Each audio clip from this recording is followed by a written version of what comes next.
جی السلام علیکم 5 کلاس، کیسے ہیں؟ کیا حال چال ہے؟ امید ہے سب ٹھیک ہوں گے۔ آج ہے 7 مئی اور جمعرات کا دن۔ جی تو 5 کلاس ہم پڑھ رہے تھے آداب مجلس۔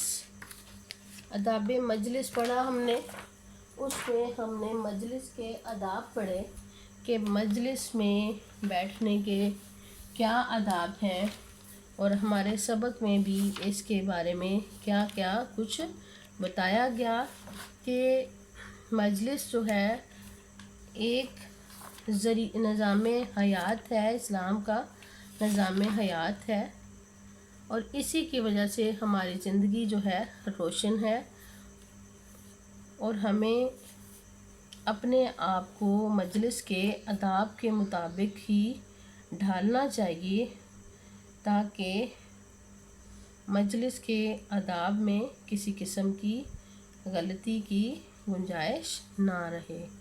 ٹھیک ہے،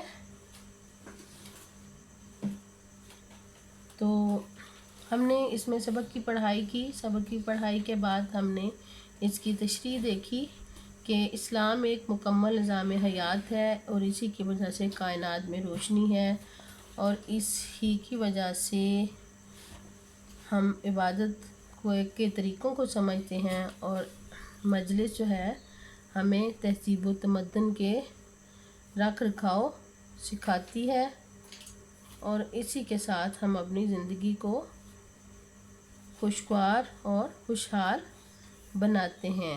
ٹھیک ہے، کہ اس میں یہ ہے کہ ہم اپنے آپ کو اسلام کے اصولوں کے مطابق ڈھالیں اور خدا اور نبی کے پیغام پر کے مطابق زندگی گزاریں۔ ٹھیک ہے، کسی کو مجلس میں جا کر آپ محفل کسی میں بھی جائیں تو وہاں پہ کسی کو اٹھانا سراسر زیادتی ہے۔ اگر کوئی اپنی مرضی سے آپ کو کہہ دے کہ آپ وہاں کسی جگہ پہ آ جائیں تو پھر اس میں کوئی مذائقہ نہیں ہے، پھر آپ اس جگہ پہ بیٹھ سکتے ہیں۔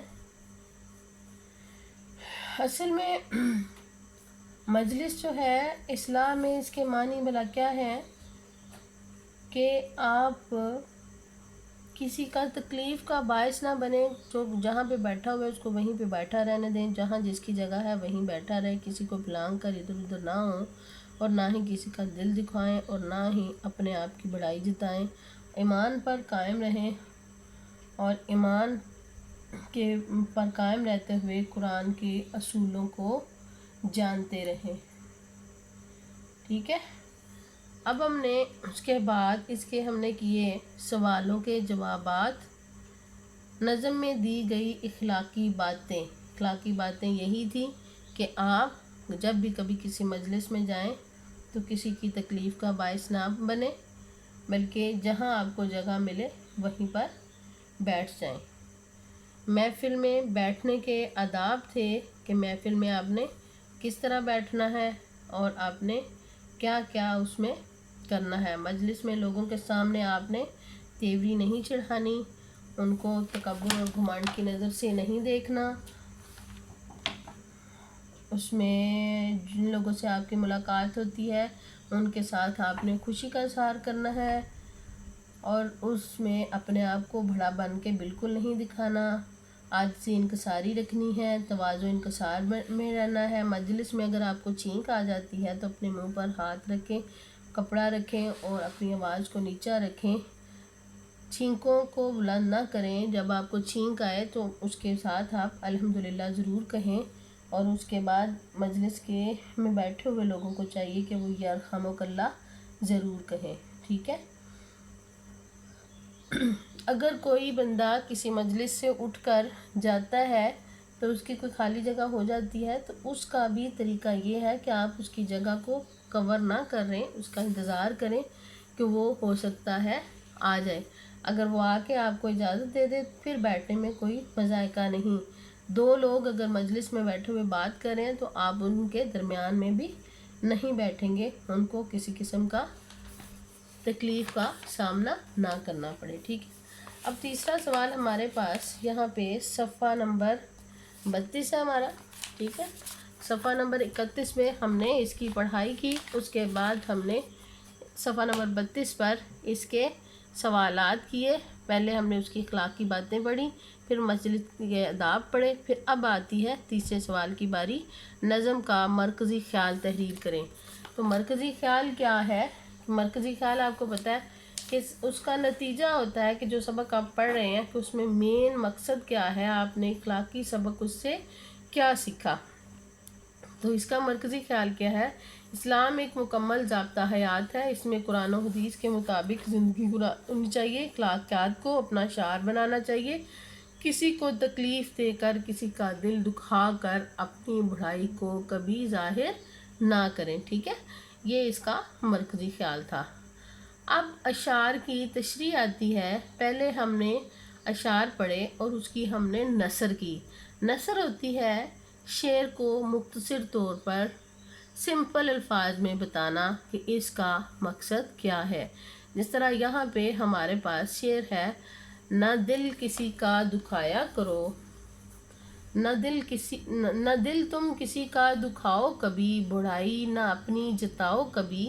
تو اس کی نثر کیا ہوگی کہ تم کسی کا کبھی بھی دل نہ دکھاؤ اور نہ ہی اپنی بڑائی جتاؤ، ٹھیک ہے، یہ اس کی نثر ہوگی۔ تو جب ہم اس کی تشریح کریں گے تو اس کو ہم تفصیل میں بیان کریں گے، تو اس کی تفصیل کس طرح ہوگی، تھوڑی سی آپ نے ڈیٹیل میں بتانا ہے کہ اس کا کیا ہے۔ اس کا حوالہ متن ہم لکھیں گے، نظم کا نام آداب مجلس، اس کا شاعر کا نام نہیں لکھا ہوا، تو اس کی نثر اسی طرح ہوگی، کبھی کسی کا دل نہ دکھاؤ اور نہ ہی اپنے آپ کو بڑا ظاہر کرو۔ اس کی تشریح ہے، شاعر کہتا ہے کہ کبھی کسی کا دل مت دکھاؤ، ایسا کرنے سے آپ خود بھی تکلیف میں ہوں گے اور دوسرا بھی مشکل میں ہوگا۔ کیا ہوا کہ ہمیں کسی کا دل نہیں دکھانا چاہیے، نہ ہی کسی کو تکلیف دینی چاہیے، اپنے آپ کو کبھی بڑا ظاہر نہیں کرنا چاہیے، کیونکہ اللہ تعالیٰ کی ذات کے سوا کوئی بھی بڑا نہیں ہے، اور اللہ تعالیٰ کی ذات سب سے بڑی ہے، وہ جو چاہے جس طرح چاہے کر سکتی ہے، باقی سب چیزیں اس کے سوا بیکار اور فضول ہیں، ٹھیک ہے۔ اب ہمارے پاس یہاں پہ یہ ہیں 3 اشعار اور ہیں جس کی آپ نے تشریح خود سے اپنی اپنی کاپیوں پر لکھنی ہے۔ کرو ہر کسی سے تم اچھا کلام، یہی ہے خدا و نبی کا پیغام۔ اس میں اخلاق کے بارے میں آپ لکھیں گے کہ آپ کا اخلاق سب سے اچھا ہونا چاہیے، اس میں بھی آپ کی بد زبانی، اخلاق سے گری ہوئی کوئی بات نہیں کرنی چاہیے، بلکہ اپنا اخلاق آپ ایسا بنائیں کہ نبی اور رسول کا جو پیغام ہے، جس طرح آپ نے اپنے لہجے میں نرمی رکھنی ہے، کسی کو تکلیف نہیں دینی، کسی کے ساتھ زیادتی نہیں کرنی اور اسی کو اپنا شعار بنانا ہے اسلام کامل نظام حیات، کہ اسلام ایک مکمل نظام حیات ہے جس میں ہم کسی کو تکلیف دینے کا سوچ بھی نہیں سکتے۔ منور ہے اس سے رخ کائنات، کہ تمام کائنات جو ہے اسی کی وجہ سے روشن ہے اور اسی کی وجہ سے ہی تمام کائنات کا نظام چل رہا ہے۔ سکھاتا ہے آداب مجلس ہمیں، تمدن کی روشن ہے اس سے شمع، کہ یہ ہمیں آداب مجلس سکھاتا ہے اور ہمیں معاشرے میں رہنے کے تہذیب و تمدن سکھاتا ہے، جس کی وجہ سے تمام دنیا میں روشنی اور سکون ہے، ٹھیک ہے۔ یہ ہمارے 3 اشعار ہیں، ان کی تشریح آپ نے کاپی پر لکھنی ہے۔